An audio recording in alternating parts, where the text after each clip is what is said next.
Hello friends, welcome to our channel. ఈరోజు మనం మాట్లాడుకోబోయే topic uniform civil codes. మీకు doubt రావచ్చు, మనం యూనిఫామ్ సివిల్ కోడ్ చాలాసార్లు మనం మాట్లాడుకున్నాం కదా ఈ ఛానల్లోని. కాకపోతే ఈరోజు ఉత్తరాఖండ్లో ప్రవేశపెట్టినటువంటి యూనిఫామ్ సివిల్ కోడ్ బిల్లులో ఏమేమి ఇంట్రెస్టింగ్ ఫ్యాక్ట్స్ ఉన్నాయో చూద్దాం ఒకసారి. ఇందులో మెయిన్గా ఈ యొక్క ఇస్లామిక్ రిలీజియన్లో ఒక వైఫ్ హస్బెండ్కి డైవర్స్ ఇచ్చిన తర్వాత మళ్ళీ ఆ హస్బెండ్ని పెళ్లి చేసుకోవాలంటే ఇంకో పెళ్లి చేసుకొని ఆ చేసుకున్నటువంటి వ్యక్తికి డైవర్స్ ఇచ్చిన తర్వాతనే పెళ్లి చేసుకోవాలన్నమాట. దాన్ని మనం నికా హలాలా అంటాం. ఇట్లాంటి ఇంపార్టెంట్ అన్నీ కూడా మనం ఈ యొక్క బిల్లులో మనం డిస్కస్ చేయబోతున్నాం ఈరోజు. ఓకే, దాంతోపాటు యాజ్ యూజువల్గా మీకు యూనిఫామ్ సివిల్ కోడ్ ఏ ఆర్టికల్ చెప్తుంది, దాంతోపాటు యూనిఫామ్ సివిల్ కోడ్కి సంబంధించినటువంటి ల్యాండ్ మార్క్ జడ్జ్మెంట్ అయినటువంటి షాబానో కేసు, ఇవి లేకుండా మనకి ఎట్లాగూ టాపిక్ అనేది ఫినిష్ అవ్వదు, ఎస్పెషల్లీ మనం ఈ యొక్క కాంప్రహెన్సివ్ అనాలిసిస్ సమగ్ర విశ్లేషణ చేసేటప్పుడు. కాబట్టి ఒకసారి మనం ఈ వీడియోలో మనం ఏమేమి డిస్కస్ చేద్దాం, ఏమేమి నేర్చుకోబోతున్నాం for the next 10 to 15 minutes అనేది చూద్దాం ఒకసారి. ఫస్ట్, ఇది వార్తల్లో ఎందుకుంది? ఇది ఆబ్వియస్గా యూనిఫామ్ సివిల్ కోడ్ బిల్లుని ఈ యొక్క ఉత్తరాఖండ్ చీఫ్ మినిస్టర్ ప్రవేశపెట్టారు కాబట్టి ఇది వార్తల్లో ఉంది. సరే, ఇక్కడ మీకు క్వశ్చన్, ఉత్తరాఖండ్కి ఏదైనా ఇంటర్నేషనల్ బార్డర్ ఉందా, అంటే ఏదైనా కంట్రీతో బార్డర్ ఉందా, ఉంటే ఏ కంట్రీతోని ఆన్సర్ చేయండి. Simple question. Okay, Uttarakhand uniform civil code ఈ బిల్లులో ఉన్నటువంటి ఇంపార్టెంట్ లక్షణాలు, ఫీచర్స్ ఏంది, దాని తర్వాత యూనిఫామ్ సివిల్ కోడ్ గురించి కాన్స్టిట్యూషన్ ఏం చెప్తుంది, అలానే కాన్స్టిట్యూంట్ అసెంబ్లీలో ఎలా డిబేట్స్ జరిగినాయి, అంబేద్కర్ గారు ఏమన్నారు, దాంతోపాటు యూనిఫామ్ సివిల్ కోడ్లో ఉన్నటువంటి పాజిటివ్స్ ఏంటి, నెగిటివ్స్ ఏంటి, అండ్ ఇదివరకు లా కమిషన్ ఏం చెప్పింది, అండ్ ఫైనల్గా మనం కంక్లూజన్స్ని డ్రా చేద్దాం. ఇది ఓవరాల్గా మనకి యూనిఫామ్ సివిల్ కోడ్కి సంబంధించినటువంటి ఇన్ఫర్మేషన్. సరే, ఫస్ట్ మన ఈ యొక్క సిలబస్ పాయింట్ ఆఫ్ వ్యూలో మెయిన్స్లో మనకి జనరల్ స్టడీస్ పేపర్ 2లో గవర్నమెంట్ పాలసీస్ అండ్ ఇంటర్వెన్షన్ అన్న పాయింట్ ఆఫ్ వ్యూలో ఇది యూజ్ అవుతుంది. సరే, ఫస్ట్ కాంటెక్స్ట్ ఎంత చేద్దాం. Uttarakhand chief minister uniform civil code, తెలుగులో దీన్ని మనం ఉమ్మడి పౌర స్మృతి అంటారనమాట. యూనిఫామ్ సివిల్ కోడ్ బిల్లుకి సంబంధించి ఏదైతే ఉందో ఆ బిల్ని ఉత్తరాఖండ్ చీఫ్ మినిస్టర్ ప్రవేశపెట్టారనమాట. ఇది నార్మల్ అసెంబ్లీ సమావేశాలు కాదు, స్పెషల్ సెషన్ అసెంబ్లీ యొక్క ప్రత్యేక సమావేశాల్లో ఈ యొక్క బిల్లుని ఉత్తరాఖండ్ చీఫ్ మినిస్టర్ ప్రవేశపెట్టడం జరిగింది, పుష్కర్ సింగ్ ధమి. సరే, నెక్స్ట్ మరి ఈ యొక్క బిల్ ఏదైతే ఉందో, అంటే యూనిఫామ్ సివిల్ కోడ్ బిల్ ఏదైతే ఉందో ఉత్తరాఖండ్లో, ఈ బిల్లుని ఎవరైనా డ్రాఫ్ట్ చేశారా, ఏదైనా ఒక కమిటీ రికమెండ్ చేసిందా అంటే ఎస్. ఈ బిల్లుని రికమెండ్ చేసిన కమిటీ ఎవరు, ఈ యొక్క మనకి రంజనా ప్రకాష్ దేశాయ్. యాక్చువల్లీ రంజనా ప్రకాష్ దేశాయ్ గారు మనకి రిటైర్డ్ సుప్రీంకోర్టు జడ్జి అనమాట. తను ఈ కమిటీకి యొక్క నాయకత్వం వహించింది. తను సేమ్ ఇదివరకు జమ్మూ కాశ్మీర్ డీలిమిటేషన్ కమిటీకి కూడా తన నాయకత్వం వహించింది. ఓకే, జమ్మూ కాశ్మీర్ మనకి స్టేట్ నుండి యూటీ అయిన తర్వాత జమ్మూ కాశ్మీర్లో అసెంబ్లీ సీట్లు పెంచాల్సి వచ్చింది మనం. ఆ సందర్భంలో కూడా రంజనా ప్రకాష్ దేశాయ్ గారే ఆ కమిటీకి కూడా అధ్యక్షత వహించారు. సో ఈ కమిటీకి కూడా same uniform civil codes. First అసలు బిగినర్స్ అయితే కనుక మీరు యూనిఫామ్ సివిల్ కోడ్ అంటే ఏంటి అంటే ఒక 1 minute, ఓకే వినండి జాగ్రత్తగా. యూనిఫామ్ సివిల్ కోడ్ మనకి ప్రధానంగా చట్టాలు 2 రకాలు ఉంటాయి అన్నమాట. ఓకే, మనకి చట్టాలు 2 రకాలు ఉంటాయి. Laws are 2 types, criminal laws, దాంతోపాటు సివిల్ లాస్. ఓకే, సివిల్ లాస్లో కూడా మళ్ళీ అగైన్ 2 types ఉంటాయి. అంటే కామన్ లాస్, అందరికీ ఉండేటటువంటి కామన్ లాస్, లైక్ మనకి ఇప్పుడు లా ఆఫ్ కాంట్రాక్ట్ కానీ కార్పొరేట్ లా కానీ ఇవన్నీ కామన్ లాస్. ఇవి కాకుండా మనకి పర్సనల్ లాస్ అని ఉంటాయి, వ్యక్తిగత చట్టాలు, పర్సనల్ లాస్. మీకు డౌట్ రావచ్చు, పర్సనల్ లాస్లో ఏమేమి వస్తాయి, వేటికి సంబంధించిన పర్సనల్ లాస్ అంటాం మనం. పర్సనల్ లాస్ అంటే ఫర్ ఎగ్జాంపుల్, ఓకే, మన పర్సనల్ లాస్ అంటే వేటికి సంబంధించిందంటే మ్యారేజ్ కానీ దాంతోపాటు యొక్క మనకి డివోర్స్ అండ్ మనకి ప్రాపర్టీ సక్సెషన్ ప్రాపర్టీ సక్సెషన్, దాంతోపాటు మనకి మైనారిటీ అంటే మైనర్ చిల్డ్రన్స్ ఉంటారు కదా, మైనర్ చిల్డ్రన్, దాంతోపాటు వాళ్ళకు ఉండాల్సినటువంటి గార్డియన్, ఎవరు చూసుకోవాలి వాళ్ళని, గార్డియన్షిప్, దాంతోపాటు అడాప్షన్ దత్తత తీసుకోవడం, అలానే ఈ యొక్క డైవర్స్ అయిపోయిన తర్వాత మెయింటెనెన్స్, వైఫ్కి ఇచ్చేటటువంటి మెయింటెనెన్స్. ఈ విషయాలలో మనకి ఇండియాలో ఒక్కొక్క రిలీజియన్లో ఒక్కొక్క లా ఉందన్నమాట. అంటే హిందూ డైవర్స్ ప్రకారం ఏమో ఒకలా ఉంటుంది, మనకు ఇస్లామిక్ రిలీజియన్లో మనకి ట్రిపుల్ తలాక్ ఉంటుంది. అనా కదా, అంటే ఒక్కొక్క రిలీజియన్ వాళ్ళ యొక్క ఏన్షియంట్ టెక్స్ట్స్ ఉంటాయి కదా, అంటే వాళ్ళ యొక్క స్టాండర్డ్ బుక్స్ ఉంటాయి కదా రిలీజియస్ పాయింట్ ఆఫ్ వ్యూలో, వాటిని ఆధారంగా చట్టాలు చేసుకున్నారనమాట. అంటే ఇండియాలో ఒక్కొక్క రిలీజియన్ వాళ్ళకి సంబంధించి చట్టాలు ఒక్కొక్క విధంగా ఉన్నాయి. దీనివల్ల ఏమైపోయింది, దీనివల్ల ఏ రిలీజియన్లోనైతే కనుక కొన్ని లాస్ చాలా వీక్ ఉన్నాయో ఆ రిలీజియన్లో ఉన్నటువంటి ఉమెన్ ఎస్పెషల్గా వాళ్ళు వల్నరబుల్గా ఉన్నారు, వాళ్ళు బాధించబడ్డారు. ఫర్ ఎగ్జాంపుల్ మనం ట్రిపుల్ తలాక్ని చూసుకుందాం. ఓకే, హిందూ రిలీజియన్లోనేమో ఉమెన్కి డైవర్స్ అయినప్పుడు మెయింటెనెన్స్ ఇచ్చి, ఓకే, తనకు కొన్ని రకాలైనటువంటి చట్టబద్ధమైనటువంటి రక్షణలు ఉన్నప్పుడు ఇవే రకాలైనటువంటి రక్షణలు ముస్లిం ఉమెన్కి ఎందుకు కూడా ఉండకూడదు? అందుకోసం సుప్రీంకోర్టు ఏం చెప్పింది? ట్రిపుల్ తలాక్ బ్యాన్ చేయండి అని చెప్పింది. ఒకేసారి ట్రిపుల్ తలాక్ చేయడం అనేది రాంగ్ అని చెప్పింది. సో ఇలా అన్నమాట. అంటే మారుతున్న సమయాన్ని తగ్గట్టు ఈ యొక్క రిలీజియన్లో ఉన్నటువంటి చట్టాలు మారాలి. That has to be there. Okay, సరే. మరి ఈ పాయింట్ ఆఫ్ వ్యూలో మరి ఇప్పుడు యూనిఫామ్ సివిల్ కోడ్ అంటే ఏందంటే ఈ విషయాలు ఉన్నాయి చూసారా, ఇవన్నిటిలలో కూడా ఒకటేలా ఉండాలన్నమాట. నువ్వు ఏ రిలీజన్ తీసుకో, అంటే హిందూ కానీ మీరు ముస్లిం కానీ క్రిస్టియన్ కానీ మ్యారేజ్కి సంబంధించి ఒకేలా ఉండాలి, డైవర్స్కి సంబంధించి ఒకేలా ఉండాలి. ఓకే, అంటే రిలీజన్ని బట్టి లాస్ మారకూడదు. దాన్ని మనం ఏమంటున్నామంటే యూనిఫామ్ సివిల్ కోడ్ అంటున్నాం. యూనిఫామ్ సివిల్ కోడ్ అంటే మీరు ఏ మతానికి సంబంధించిన వాళ్ళైనా సరే ఒకటే లా ఉండాలి. మ్యారేజ్కి సంబంధించింది కానీ, ఈ యొక్క వైఫ్కి ఇచ్చే మెయింటెనెన్స్కి సంబంధించింది కానీ, ప్రాపర్టీ సక్సెషన్ విషయంలో కానీ, వీటన్నిటి విషయంలో. మరి మీ వ్యూ ఏంది? యూనిఫామ్ సివిల్ కోడ్ ఉంటే బాగుంటుందా, లేదా యూనిఫామ్ సివిల్ కోడ్ అవసరమే లేదా, లేదా ఒక వ్యక్తికి ఆప్షనల్ ఇవ్వన్నా, అంటే నేను యూనిఫామ్ సివిల్ కోడ్ని తీసుకుంటానా లేదా అనేది ఈ యొక్క పీపుల్కి ఆప్షన్ ఇవ్వాలా? మీ వ్యూ ఏంది? ఎందుకంటే మీరందరూ కూడా గ్రోనపే కాబట్టి మీరు చెప్పండి మీ వ్యూ ఏందనేది. సరే, ఇప్పుడు ఈ uniform civil code bill Uttarakhand government తీసుకొచ్చింది కదా. ఈ ఉత్తరాఖండ్ గవర్నమెంట్ తీసుకొచ్చినటువంటి యూనిఫామ్ సివిల్ కోడ్ బిల్లులో ఏ అంశాలు ఉన్నాయో ఇంట్రెస్టింగ్గా చూద్దాం మనం ఒకసారి. ఫస్ట్ వన్, ఇది ఉత్తరాఖండ్లో ఉన్నటువంటి ట్రైబల్స్ ఎవరైతే ఉన్నారో ట్రైబల్స్కి వర్తించదు. Point number 1 very very important. ఎందుకంటే ట్రైబల్స్కి వాళ్ళ కల్చర్ ఉంటుంది కదా, వాళ్ళ కల్చర్ తగ్గట్టు వాళ్ళ మ్యారేజ్ వేరే ఉంటుంది, వాళ్ళ సంబంధాలు వేరే ఉంటుంది. మన దగ్గర ప్రొహిబిటెడ్ రిలేషన్ అంటే మన దగ్గర ఫర్ ఎగ్జాంపుల్ ఇప్పుడు యొక్క మన సిస్టర్ పిల్లల్ని మనం అంటే పెళ్లి చేసుకోవడానికి బ్రదర్ పిల్లల్ని మనం పెళ్లి చేసుకోవడానికి ఉండదు. ఓకే, అలానే మనకి మన బాబాయ్ పిల్లలు మనకి అన్నా చెల్లెలు అవుతారు. ఇవన్నీ కూడా మనకి ప్రొహిబిటెడ్ రిలేషన్స్ అంటారు. అంటే వీళ్ళకి పెళ్లి చేసుకోవడానికి దీని లా అనుమతించదనమాట. మరి ఈ యొక్క ట్రైబల్స్లో వేరే విధంగా ఉంటుంది కాబట్టి ఇది ట్రైబల్స్కి అప్లికేబుల్ కాదు. Point number 1. నెక్స్ట్, ఇది మనకి లివ్ ఇన్ రిలేషన్స్ అంటే సహజీవనం. ఇది చాలా ఇంట్రెస్టింగ్. ఎందుకంటే వీళ్ళు ఏమంటున్నారంటే ఒక అబ్బాయి అమ్మాయి, జనరల్గా సహజీవనం అంటే అబ్బాయి అమ్మాయి ఉంటారు. ఓకే, అఫ్కోర్స్ ఎల్జీబీటీక్యూ కమ్యూనిటీ ఉంటారు అనుకోండి, బట్ ఇన్ జనరల్ మనం మాట్లాడుతున్నాం.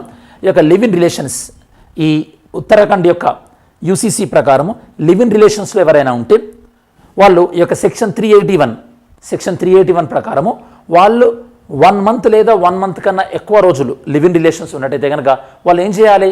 వాళ్ళ లివ్ ఇన్ రిలేషన్కి సంబంధించి ఒక స్టేట్మెంట్ని సబ్మిట్ చేయాల్సి ఉంటుంది. మేము లివ్ ఇన్ రిలేషన్షిప్లో ఉన్నామని చెప్పేసి ఎవరికి? ఒక రిజిస్ట్రార్కి సబ్మిట్ చేయాలి. ఒకవేళ సబ్మిట్ చేయకుండా అలా 1 మంత్ కన్నా ఎక్కువ రోజులు వాళ్ళు లివ్ ఇన్ రిలేషన్లో ఉన్నట్టయితే కనుక వాళ్ళకి ఇంప్రిజన్మెంట్ ఉంటుంది. 3 మంత్స్ వరకు జైల్లో ఉండొచ్చు, లేదా ఒక 10,000 వరకు ఫైన్ వేయచ్చు, లేదా 2 వేయచ్చు. మరి ఇలా ఎందుకు చెప్పాలి? ఈ యొక్క రిజిస్ట్రార్కి, మ్యారేజ్ రిజిస్ట్రార్కి ఎందుకు చెప్పాలంటే ఇప్పుడు అబ్బాయి అమ్మాయి లివ్ ఇన్ రిలేషన్లో ఉన్నారు. అంటే ఈ గవర్నమెంట్ వీళ్ళకి తెలియలేదు అనుకోండి, తెలియకపోతే ఏమవుతుందంటే ఆ అబ్బాయి అమ్మాయిని ఏమైనా వేస్తే, ఇప్పుడు ఢిల్లీలో ఒక అమ్మాయిని ముక్కలుగా నరికేసి ఫ్రిడ్జ్లో పెట్టి అడవిలో పారేసేసాడు. మరి ఎవరు దానికి? ఇట్లా చెప్తే ఏమవుతుందంటే వీళ్ళు వెళ్ళి చెక్ చేస్తారు. ఏమని చెక్ చేస్తారు? ఆ అబ్బాయికి ఆల్రెడీ పెళ్ళయిందా, పెళ్ళయ్యి అమ్మాయిని మోసం చేస్తుండా, లేకపోతే అమ్మాయికి ఆల్రెడీ పెళ్ళయిందా, అంటే డైవర్స్ తీసుకోకుండా వీళ్ళు ఏమైనా ఉంటున్నారా, లేకపోతే ఈ అబ్బాయి ఇంకా వేరే ఎవరితో కూడా సైమల్టేనియస్గా రిలేషన్షిప్ మెయింటైన్ చేస్తున్నాడా? ఇట్లాంటి కొన్ని బేసిక్ ప్రొటెక్షన్ అనేది పర్పస్ అవసరం ఉంటుందన్నమాట. దా పాయింట్ ఆఫ్ వ్యూలో వీళ్ళు రిపోర్ట్ చేయాలి అన్నారు. అలా కాకుండా ఇష్టం వచ్చిన వాళ్ళతో ఉన్న తర్వాత రేపు క్రైమ్ జరిగిన తర్వాత మళ్ళీ ఏమంటారు? చూసిందా ప్రభుత్వంలోకి ఇట్లా అయింది అంటారు. అవునా కాదా? మరి మీ ఒపీనియన్ ఏంది? మీరందరూ కూడా చాలామంది ఈ యొక్క వెల్ లెర్న్డ్ పర్సన్స్ కాబట్టి మీ ఒపీనియన్ ఏందో చెప్పండి దీని గురించి. అంటే లివ్ ఇన్ రిలేషన్స్ని రిజిస్ట్రార్కి చెప్తే బాగుంటుందో చెప్పాల్సిన అవసరం లేదు, మా ఇష్టం ఏమంటారు. నెక్స్ట్, థర్డ్ వన్, ఈ బిల్ ఏం చేస్తుంది? Prohibiting the bigamy or marriages with more than 1 person. ఇది అసలు బైగమీ అనే దాన్ని ప్రొహిబిట్ చేస్తుంది. అంటే ఒక వ్యక్తికి ఒక వైఫే లేదా ఒక హస్బెండే, నువ్వు కావాలంటే వేరే వాళ్ళని చేసుకోవాలంటే వీళ్ళు డైవర్స్ ఇచ్చి చేసుకోవచ్చు. అంటే ఇది మనకి అన్ని రిలీజియన్లో కూడా మీనింగ్. అంటే ఇస్లామిక్ రిలీజియన్లో కూడా ఒక వ్యక్తి ఒకరినే పెళ్లి చేసుకోవాలి. ఎక్కడ? ఉత్తరాఖండ్లో. ఇప్పుడు యూనిఫామ్ సివిల్ కోడ్ అంటే ఇది అన్ని రిలీజియన్లకు వర్తిస్తుందని చెప్పినాం కదా, కాబట్టి బైగమీ అనేది ఉండదు. Next, fourth one, marriageable age. Marriageable age సేమ్గానే ఉంది, పెద్ద చేంజ్ చేయలేదు. మెన్ పెళ్లి చేసుకోవాలంటే 21 years, ఉమెన్ అయితే కనుక 18 years. అలానే ఎవరైతే కనుక అంటే పెళ్లి చేసుకోకూడని రిలేషన్స్ ఏవైతే ఉన్నాయో వాటిని బిల్లు క్లియర్గా చెప్పింది. అంటే ఈ రిలేషన్ ఉన్న వాళ్ళు యొక్క మ్యారేజ్ చేసుకోకూడదు అని చెప్పేసి దాన్ని మనం ప్రొహిబిటెడ్ రిలేషన్ అంటారు అన్నమాట. Next, హలాలా band. నికా హలాలా అంటే ఏంటంటే వెరీ వెరీ ఇంపార్టెంట్. ఓకే, మీరు ఐడియా ఉంటే ఏం కాదు, బట్ ఐడియా లేకపోతే చెక్ చేయండి. నికా హలాలా. ఓకే, నికా హలాలా అంటే మీనింగ్ ఏంటంటే, ఫర్ ఎగ్జాంపుల్ ఎక్స్ అనేటటువంటి ఉమెన్, ఓకే, ఇక వై అనే మెన్ని పెళ్లి చేసుకుంది అనుకుందాం కాసేపు. ఓకే, ఇస్లామిక్ రిలీజియన్లో పెళ్లి చేసుకుంది. తర్వాత కొన్ని డిఫరెన్సెస్ వల్ల వీళ్ళు డైవర్స్ తీసుకున్నారు. మళ్ళీ ఈ ఎక్స్ అనే ఉమెన్ వై అనే మెన్ మళ్ళీ ఇతన్ని పెళ్లి చేసుకోవాలంటే, తను డైవర్స్ తీసుకున్న హస్బెండ్ని మళ్ళీ పెళ్లి చేసుకోవాలంటే అప్పుడు ఏం చేయాలంటే వేరే ఒక పర్సన్ని పెళ్లి చేసుకోవాలి. జడ్ అనేటటువంటి మెన్ని పెళ్లి చేసుకొని ఈ జడ్ అనే మెన్కి డైవర్స్ ఇచ్చి అప్పుడు మళ్ళీ ఇతన్ని రీమ్యారేజ్ చేసుకోవాల్సి ఉంటుందన్నమాట. అంటే నువ్వు డైవర్స్ ఇచ్చినటువంటి హస్బెండ్ని మళ్ళీ పెళ్లి చేసుకోవాలంటే వేరేటోళ్ళ జీవితాన్ని బలి చేయాలి. ఓకే, ఈ కాన్సెప్ట్ అన్నమాట. దీన్ని రద్దు చేశారు. ఇప్పుడు డైరెక్ట్గా ఈ యొక్క డైవర్స్ ఇచ్చినటువంటి పర్సన్ని మళ్ళీ పెళ్లి కావాలంటే చేసుకోవచ్చు. అంటే ఇప్పుడు నికా హలాలా ఉందా? నికా హలాలా లేదు. Very very important. Okay, section 30 class 2 ఏం చెప్తుంది? ఈ యొక్క ఎవరైనా సరే వాళ్ళు డైవర్స్ ఇచ్చినటువంటి స్పౌస్, వైఫ్ కానీ హస్బెండ్ కానీ, ఓకే, ఇందాక నేను చెప్పిన దాంట్లో సో సెకండ్ మ్యాన్ అని చెప్పాను కదా, సో బోత్ అంటే మెన్ కానీ ఉమెన్ ఎవరికైనా సరే వాళ్ళు డైవర్స్ ఇచ్చిన వాళ్ళు మళ్ళీ పెళ్లి చేసుకోవాలంటే వేరే వాళ్ళని పెళ్లి చేసుకొని వాళ్ళ జీవితాన్ని కూడా సో అంటే పనంగా పెట్టడం అనేది కరెక్ట్ కాదు. సో కాబట్టి డైవర్స్ ఇచ్చిన వాళ్ళని మళ్ళీ రీమ్యారీ చేసుకోవచ్చు. హలాలా నికా హలాల్ అనేది బ్యాన్ చేయడం జరిగింది. మరి సెంట్రల్ లెవెల్లో ఏం చేస్తున్నారు? సెంట్రల్ లెవెల్లో యూనియన్ గవర్నమెంట్ కూడా ఏం చెప్పిందంటే సుప్రీంకోర్టుకి మా కాన్స్టిట్యూషన్ చెప్పింది కదా ఆర్టికల్ 44లో, కాబట్టి మేము కూడా ఈ యొక్క యూనిఫామ్ సివిల్ కోడ్ని ఇంప్లిమెంట్ చేయాలనుకుంటున్నాం అంటున్నారు. చూద్దాం. ఓకే, ఇప్పుడు కాకపోవచ్చు నెక్స్ట్ టర్మ్లో, అంటే ఇప్పుడు ఆల్రెడీ మనకి ఆర్టికల్ 370 కాశ్మీర్ అయిపోయింది, నెక్స్ట్ రామ్ మందిర్ అయిపోయింది, నెక్స్ట్ రాబోయేది if I'm right uniform civil కోడే ఇండియా మొత్తం మీద నెక్స్ట్ 5 ఇయర్స్లో అదే జరగబోవచ్చు. నెక్స్ట్ సేలియన్ ఫీచర్స్ ఏంటంటే మరి ఈ యొక్క బిల్లులో ప్రధానంగా దేని మీద ఫోకస్ చేస్తున్నారు వీళ్ళు? జెండర్ ఈక్వాలిటీ అంటే మన ఈ యొక్క మెన్ని ఉమెన్ని ఈక్వల్గా ట్రీట్ చేయాలి. దాంతోపాటు వీళ్ళకి డాటర్స్కి ప్రాపర్టీ రైట్స్ ఇవ్వాలి. అలానే మనకి మ్యారేజబుల్ ఏజ్ అంటే ఈ యొక్క ఉమెన్కి అయితే 18 ఉంచారు, మెన్కి అయితే కనుక 21 ఇచ్చారు. ఇలా కొన్ని ఫీచర్స్తోని ఈ బిల్లును వీళ్ళు తీసుకొచ్చారు. మెయిన్గా వచ్చేసేసి నెక్స్ట్ మనం చూసినట్టయితే కనుక ఈ యొక్క రిజిస్ట్రేషన్ కంపల్సరీ ఏం చేయడం, ఇవి కొన్ని సేలెంట్ ఫీచర్స్. ఆల్రెడీ మీకు సేలెంట్ ఫీచర్స్లో ఏమేమి ఉన్నాయని నేను మీకు చెప్పాను. యూనిఫామ్ సివిల్ కోడ్ అంటే ఏందో చెప్పాను ఆల్రెడీ. ఏ విషయాలలో యూనిఫామ్ సివిల్ కోడ్ అప్లికేబుల్ అవుతుంటుంది, అలానే సపరేట్ లాస్ ఉండడం వల్ల మనకి ఎంత కాంప్లికేటెడ్ ఉంది. ఒక్కొక్క రిలీజన్లో ఒక్కొక్క లాస్ ఉన్నాయి. కొన్ని సందర్భాల్లో ఒకే రిలీజన్లో కూడా లాస్ వేరే వేరే ఉన్నాయి. సున్నీలకు వేరే లా, షియాలకు వేరే లా, అలానే మనకి షైవైట్స్కి ఒకలా ఉంటుంది, వైష్ణవైట్స్కి ఒకలాగా, ఇలా డిఫరెంట్ లాస్ ఉన్నాయి మనకి. మన ఇండియాలో యూనిఫామ్ సివిల్ కోడ్ ఉన్నటువంటి ఒకే ఒక రాష్ట్రం ఏంటి? గోవా. అది కూడా పోర్చుగీస్ వాళ్ళు ఇంట్రడ్యూస్ చేశారు కాబట్టి దాన్ని తొలగించడం ఇష్టం లేక దాన్ని మనం కంటిన్యూ చేస్తున్నాం. ఓకే, మీకు ఐడియా ఉండాలి. పోర్చుగీస్ వాళ్ళు గోవాని మనకి 1510లో తీసుకున్నారు. దాని తర్వాత 1961లో గోవాకి ఇండిపెండెన్స్ వచ్చింది. దాని తర్వాత 1987లో గోవా స్టేట్గా మారిందనమాట. మన ఇండియన్ కాన్స్టిట్యూషన్లో ఆర్టికల్ 44 చెప్తుంది ఏమని? యూనిఫామ్ సివిల్ కోడ్ ఉంటే బాగుంటుందని.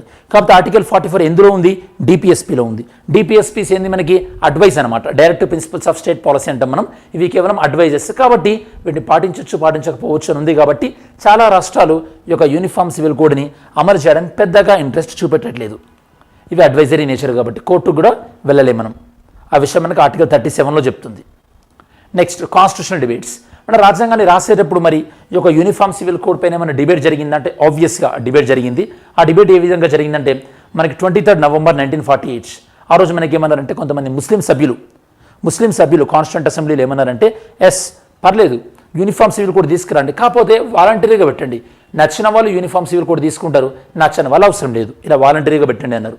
అలానే పోకేర్ సాహిబ్ బహదూర్ ఈమెమన్నారు, ఇతనేమంటున్నారు మనకి ఈ యొక్క దేన్ని మనం స్టాండర్డ్గా తీసుకోవాలి? ఫర్ ఎగ్జాంపుల్ మ్యారేజ్ అంటే ఇది స్టాండర్డ్, దేన్ని స్టాండర్డ్గా తీసుకోవాలి? హిందూ రిలీజన్లో ఉన్న మ్యారేజ్ని మనం స్టాండర్డ్గా తీసుకుంటామా, లేకపోతే ఇస్లామిక్ రిలీజన్లో ఉన్న మ్యారేజ్ని స్టాండర్డ్గా తీసుకుంటామా? విత్ ఇన్ హిందూ రిలీజన్లే మనకి డిఫరెంట్ సిస్టమ్స్ ఉంటాయి మ్యారేజ్, దేన్ని స్టాండర్డ్గా తీసుకుంటాం అని యూనిఫామ్ సివిల్ కోడ్లో ఉన్నటువంటి కొన్ని రకాలైనటువంటి యొక్క లిమిట్స్ని తను ఎత్తి చూపడానికి ట్రై చేశారు. ఈవెన్ బిఆర్ అంబేద్కర్ గారు కూడా ఏమన్నారంటే యూనిఫామ్ సివిల్ కోడ్ అనేది ఆప్షనల్ ఉండాలి. అంటే ఒక వ్యక్తి ఇష్టం ఉంటే తీసుకోవచ్చు, లేకపోతే లేదు, అట్లా ఉండాలి, కానీ కంపల్సరీ ఉండాలన్నట్టు ఉండకూడదని చెప్పేసి మనకి uniform civil code discussion first మనకు స్టార్ట్ అయింది. సుప్రీంకోర్టు ఇచ్చినటువంటి జడ్జ్మెంట్ ఈ యొక్క షాబానో కేసులు ఏమైంది? అప్పటి వరకు డైవర్స్ తీసుకుంటే యొక్క ఇస్లామిక్ రిలీజన్లో ఉమెన్కి ఎలాంటి మెయింటెనెన్స్ ఇవ్వాల్సిన పని లేదు. కాబట్టి షాబానో కేసులో సుప్రీంకోర్టు ఏం చెప్పిందంటే హస్బెండ్ వైఫ్కి డైవర్స్ ఇచ్చినప్పుడు వైఫ్ ఒకవేళ తనని తాను పోషించుకునే స్థితిలో లేకపోతే మెయింటెనెన్స్ ఇవ్వాలి అని సుప్రీంకోర్టు చెప్పింది. కాబట్టి అక్కడ అన్ఫార్చునేట్ ఏమైందంటే అప్పుడున్న రాజీవ్ గాంధీ ప్రభుత్వం మీద కొంతమంది ముస్లిం మత పెద్దలు ఒత్తిడి తీసుకురావడం వల్ల సుప్రీంకోర్టు జడ్జిమెంట్ని అధిగమించేలా, అంటే సుప్రీంకోర్టు జడ్జిమెంట్ అమలు చేయకుండా పార్లమెంటులో లా కూడా తీసుకొచ్చారు. దాని నుంచే మనకి బాబ్రీ మసీద్ డిమాలిషన్ ఇవన్నీ కూడా అసలు డిఫరెంట్ జరిగినాయి అనుకోండి, అది వేరే విషయం. నెక్స్ట్ మనకి సరే మరి వివిధ మతాలకి వివిధ చట్టాలు ఉన్నప్పటికీ కూడా ఆ చట్టాలు అలానే ఉన్నాయా అంటే అట్లా కూడా లేదు. వివిధ మతాలలో చట్టాలు కూడా మనకి రిఫార్మ్ అవుతూనే ఉన్నాయి. మనకి హిందూ మ్యారేజ్ చట్టంలో ఒకప్పుడు సతీ ఉండేది, ఇప్పుడు లేదు. క్రిస్టియన్ మ్యారేజ్ యాక్ట్లో కూడా డిఫరెంట్ అమెండ్మెంట్ వచ్చినాయి. ట్రిపుల్ తలాక్ బ్యాన్ చేసినాం. కొంతమంది ఆర్గ్యుమెంట్ ఏంటంటే ఇలా మీరు యూనిఫామ్ సివిల్ కోడ్ తీసుకొచ్చే బదులు మీరు ఒక పని చేస్తే బాగుంటుంది. ఏంటంటే ఏ మతానికి ఉన్న లా ఆ మతానికి ఉంచండి, కాబట్టి ఆ చట్టాలలో రిఫార్మ్ తీసుకురండి, అంటే ఆ చట్టాలను మార్చండి, జెండర్ న్యూట్రల్గా చేయండి. అట్లా చేస్తే బాగుంటుంది తప్పించి అందరికీ ఒకేలా అనేది కరెక్ట్ కాదేమో అని చెప్పేసి కొంతమంది యొక్క ఆలోచన అనమాట. మనకి లా కమిషన్ ఏం చెప్పిందంటే ఇప్పటిలో మనకి యూనిఫామ్ సివిల్ కోడ్ తీసుకురావాల్సినటువంటి అవసరం లేదు. మన ఇండియాలో ఉన్నటువంటి కల్చరల్ డైవర్సిటీ అంటే సాంస్కృతికమైనటువంటి భిన్నత్వాన్ని మనం గౌరవిస్తే బాగుంటుంది. సో యూనిఫామ్ సివిల్ కోడ్ పెద్ద అవసరం లేకపోవచ్చు అని లా కమిషన్ చెప్పింది. ఓకే, మరి లా కమిషన్ ఏ బాడీ? స్టాట్యూటరీ బాడీయా, ఎగ్జిక్యూటివ్ బాడీయా, కాన్స్టిట్యూషనల్ బాడీయా లా కమిషన్ అనేది? ఆన్సర్ చెప్పండి. Next argument in favour of UCC. యూసీసీకి ఫేవర్గా ఆర్గ్యుమెంట్ చేసే వాళ్ళ ఆర్గ్యుమెంట్ ఎందుకు చూద్దాం. ఇండియా మొత్తం మీద యూనిఫామ్ ఉంటే బాగుంటుంది కదా, అలానే మనకి లాస్ అనేవి సెక్యులర్గా ఉండాలి, మతాన్ని బట్టి చట్టాలు ఉండడం ఏంది. దాంతోపాటు మనకి కొన్ని మతాలలో చాలా దారుణమైనటువంటి కండిషన్స్ ఉన్నాయి, కొంతమంది చాలా వివక్షతకు గురవుతున్నారు, మరి వాళ్ళకు ప్రొటెక్షన్ ఉండాలి కదా. అలానే మనకి అడ్మినిస్ట్రేషన్ కూడా ఈజీ ఉంటుంది, ఒక్కొక్క మతంలో ఒక్కొక్క చట్టాలు ఉంటే కష్టం కదా. అలానే ఇది మనకి నేషనల్ యూనిటీని ఇంటిగ్రిటీని మనకి ప్రమోట్ చేస్తుంది, ఈ యొక్క దేశంలో ఉన్నటువంటి సమైక్యతను పెంపొందించేలా మనకి ప్రమోట్ చేస్తుంది. ఇన్ని అడ్వాంటేజెస్ ఉన్నాయి కాబట్టి యూసీసీ ఉంటే బాగుంటుంది అంటున్నారు. ఈవెన్ కొంతమంది ఏమంటున్నారంటే మీరు ఇస్లామిక్ కంట్రీస్కి పోతే టర్కీ కానీ ఈజిప్ట్ కానీ వెళ్తే అక్కడ మెజారిటీ ముస్లింలానే హిందువులు కూడా అప్లికేబుల్ అవుతుంది, అంటే ఒకే చట్టం అందరికీ ఉంటుంది. మరి ఆ దేశాలలో ఒకే చట్టం అందరికీ ఉన్నప్పుడు మన దేశంలో కూడా ఒకే చట్టం అందరికీ ఉండాలి కదా అని కొంతమంది యొక్క భావన అన్నమాట, కొంతమంది యొక్క అభిప్రాయం. ఓకే, నెక్స్ట్ యూసీసీకి అగెనిస్ట్గా వాదించే వాళ్ళది ఏంది? మన ఇండియాలో డైవర్సిటీ ఇంతగానం ఉంది, ఎవరిని వాళ్ళని రెస్పెక్ట్ ఇవ్వచ్చు కదా, మల్టీ కల్చరలిజం ఉంది, దీన్ని మీరు అలా ఎలా ఎఫెక్ట్ చేస్తారు? ఇది ఫండమెంటల్ రైట్స్ కూడా విరుద్ధంగా ఉంది కదా. దీనివల్ల సమాజంలో ఈ యొక్క కమ్యూనల్ రైట్స్ అంటే భేదాభిప్రాయాలు వచ్చే అవకాశం ఉంది. దాంతోపాటు నార్త్ ఈస్ట్లో వాళ్ళ కల్చర్కి సంబంధించినటువంటి వాళ్ళ యొక్క సంస్కృతికి సంబంధించినటువంటి చాలా విధానాలు ఉన్నాయి, వాటిని మీరు ఎలా డీల్ చేస్తారు అని యూసీసీని వ్యతిరేకించేవాళ్ళు. మరి ఓవరాల్గా సమ్మరీ ఏంది? యూసీసీ అనేది మనకి ప్రజల దగ్గర నుంచి డిమాండ్ వచ్చినప్పుడు ప్రభుత్వాలు చేస్తే బాగానే ఉంటుంది. అప్పటి వరకు కూడా ఈ యొక్క ఏ మతంలోనైతే కనుక కొద్దిగా బ్యాక్వర్డ్నెస్ ఉందో ఆ మతంలో కొన్ని రిఫార్మ్స్ తీసుకురావడం ద్వారా ఈ యొక్క మనం జెండర్ ఇంజస్టిస్ని కొద్దిగా తగ్గించవచ్చు అని కొంతమంది యొక్క ఆర్గ్యుమెంట్ అనమాట. అలానే for example minimum marriageable age 21 years అని పెట్టడం అందరికీ, లేకపోతే 18 ఇయర్స్ అందరికీ, ఇట్లాంటి కొన్ని జెండర్ న్యూట్రల్ ఉన్నటువంటి వాటిని తీసుకొస్తే బాగుంటుందని కొంతమంది అభిప్రాయం. నెక్స్ట్ నిన్నటి వీడియోలో question, in case of death of a sitting governor, ఒకవేళ సిట్టింగ్ గవర్నర్ చనిపోయింది అనుకోండి, ఏం జరుగుతుంది? Who among the following will discharge the functions of governor of that state? ఎవరు డిశ్చార్జ్ చేస్తారు? ప్రెసిడెంటా? కాదు. సుప్రీంకోర్టు చీఫ్ జస్టిసా? కాదు. The chief justice of concern state హైకోర్టా? ఇది కూడా కాదు. ఇదేంటంటే బేసికల్లీ స్టేట్ అంటే వీళ్ళు ఎవరిని డిశ్చార్జ్ చేయాలని చెప్పేసి state high court chief justice decide చేస్తాడు. బై డిఫాల్ట్గా స్టేట్ హైకోర్టు చీఫ్ జస్టిస్ అంటూ కాదు. మరి ఈరోజు క్వశ్చన్ ఎందుకు చూద్దాం ఒకసారి. Which of the following statements are about uniform civil code are correct? Uniform civil కోడ్కి సంబంధించి ఏది correct? It is binding on the state, ఇది స్టేట్ మీద బైండింగ్ అంటే ఖచ్చితంగా అమలు చేయాలంటున్నారు. The provisions regarding the uniform civil code is contained in part 3. Uniform civil code అనేది పార్ట్ 3లో ఉందంటున్నారు మన కాన్స్టిట్యూషన్లో. ఏది రైట్ ఇందో? Mains question, analyse the applicability of uniform civil code in India. ఇండియాలో యూనిఫామ్ సివిల్ కోడ్ని ఎట్లా అప్లై చేస్తారు? What are the ways of adopting UCC without offending any religion and evoking fears? అంటే ఏ మతాన్ని హర్ట్ చేయకుండా, ఎవరిలో కూడా ఫియర్ని అంటే ఎవరిలో భయాన్ని చేయకుండా, అంటే భయాన్ని రేకెత్తించకుండా మీరు యూనిఫామ్ సివిల్ కోడ్ని ఎలా ఇంప్లిమెంట్ చేస్తారు? ఇది మెయిన్స్ క్వశ్చన్. ఓకే, సరే మరి మన చివరిలోకి వచ్చేసాము కాబట్టి ఈ వీడియోలో మెయిన్గా మనం డిస్కస్ చేసినటువంటి అంశం ఏంది? ఉత్తరాఖండ్ యొక్క యూనిఫామ్ సివిల్ కోడ్ బిల్. దాంతోపాటు యూనిఫామ్ సివిల్ కోడ్ అంటే ఏంది, యూనిఫామ్ సివిల్ కోడ్ బిల్లో ఉన్నటువంటి ఇంపార్టెంట్ ఫీచర్స్ ఏంది, యూనిఫామ్ సివిల్ కోడ్కి సంబంధించి షాబానో కేస్, యూనిఫామ్ సివిల్ కోడ్ని సపోర్ట్ చేసే ఆర్గ్యుమెంట్స్, అపోజ్ చేసే ఆర్గ్యుమెంట్స్, ఇలాంటివన్నీ కూడా మనం డిస్కస్ చేసాం. ఇది మనకి ఓవరాల్గా ఉత్తరాఖండ్ యూనిఫామ్ సివిల్ కోడ్కి సంబంధించినటువంటి సమగ్రమైన విశ్లేషణ. Thanks for watching our channel. Have a great day. జై హింద్.